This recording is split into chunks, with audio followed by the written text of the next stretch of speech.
may nakasulat, Hari ng mga hari at Panginoon ng mga Panginoon.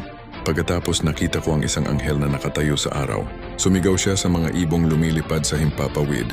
Halikayo! Magtipon kayo para sa malaking handaan ng Diyos. Halikayo! Kainin ninyo ang laman ng mga hari, mga general, mga kawal, mga nakasakay sa kabayo, pati na ang laman ng kanilang mga kabayo. Kainin ninyo ang laman ng lahat ng tao, alipin man o hindi, hamak man o dakila. Pagkatapos nakita ko ang halimaw at ang mga hari sa mundo kasama ang kanilang mga kawal. Nagtipon sila upang labanan ang nakasakay sa puting kabayo at ang kanyang mga sundalo mula sa langit. Ngunit dinakip ang halimaw. Dinakip din ang huwad at sinungaling na propeta na gumagawa ng mga himala para sa halimaw.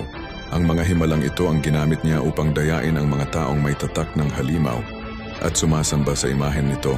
Silang dalawa ay itinapon ng buhay sa lawang apoy na may nagliliyab na asupre. Pinatay ang mga sundalo nila sa pamamagitan ng espadang lumabas sa bibig ng nakasakay sa puting kabayo, at ang mga ibon ay nagsawa sa kakakain ng kanilang bangkay.